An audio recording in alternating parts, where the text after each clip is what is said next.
Jienu familti vittmi f'dan il-każ, iżda spiċċajt jien il-qorti niġi interrogat.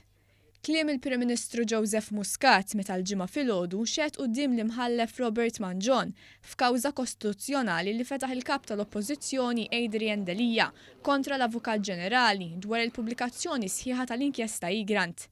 L-inkjesta tal-Maġistrat Aron Buġejja ikkonkludiet li l-kumpanija Egrant lajt tal-Prim Ministru lanqas ta' martu jew rabatu, iżda gidbat ċertifikata. Mill-konklużjonijiet tal-inkjesta ħareġ ukoll li ġew iffalsifikati għadd ta' dokumenti. Il-Prim Ministru, kalmu seren, wieġeb għal kull mistoqsija li saritlu mill-Avukat Vincent Gallia li qed jidher għal Adrian Delija. Xedt li wara li ġie marraf mill-Ministru għall-Ġustizzja Owen Bonnici li l-inkjesta kienet waslet għand l-Avukat Ġenerali inkariga lill-avukat tiegħu Pawlu Lija biex jikteb lill-Avukat Ġenerali biex jingħata kopja. L-Avukat Ġenerali għadda kopja lill-Avukat tal-Prim Ministru, iżda ta' parir biex ma tiġix ippubblikata sħiħa. B'avukati oħra li kellem il-Prim Ministru wkoll jagħtu l-istess parir. Jien l-ewwel wieħed li rrid li l-inkjesta tiġi ppubblikata, reġa' ddikjara l-Prim Ministru sakemm jiġu protetti terzi persuni li semmew fiha u l-pubblikazzjoni ma xekkilx l-investigazzjoni tal-Pulizija biex jinstab min kien hemm wara dan il-frame-up, qal Dr. Muscat. Qal li l-inkjesta Egrant kienet importanti għalih għax ibbaża l-karriera politika tiegħu fuqha.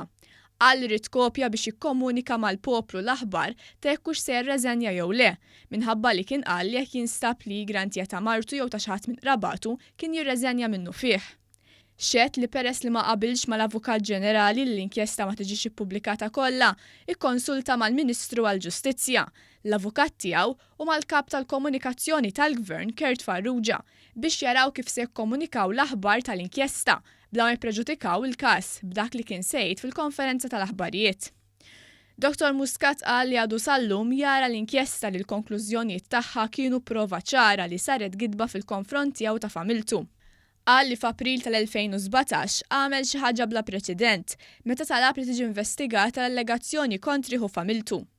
Saħaq li l-għan tal-allegazzjoni Egrant kienet li tistabilizza lill-pajjiż u l-ekonomija, anki b'għad ta' dimostrazzjonijiet politiċi. Qal li bħala Prim Ministru waslitu biex isejjaħ elezzjoni ġenerali u jibbaża l-karriera politika tiegħu ma' din l-inkjesta. Il-Ministru għall-Ġustizzja Owen Bonnici saħaq fuq l-awtonomija tal-Avukat Ġenerali. Xedt li fil-21 ta' Lulju ċempillu l-Avukat Ġenerali u għarfu li l-inkjesta kienet lesta u li kien se joħroġ stqarrija biex jinforma lill-pubbliku. Il-Ministru Owen Bonnici qal li t-tnejn talab lill-Avukat Ġenerali biex jagħtih kopja elettronika tal-inkjesta u ħadd mill-Gvern jew mill-Partit Laburista ma talbu kopja tagħha. Intant, b'reazzjoni għal dikjarazzjoni tal-kap tal-Oppożizzjoni, il-Partit Laburista qal li l-unika żbilanċ sar fil-konfront tal-Prim Ministru permezz ta' din il-ħadma li nkixfet. Innota kif fil-qorti l-Prim Ministru tela jixed u jieġeb mistoqsijiet dwar il-każ li llum nafu bil-provi li kien gidba.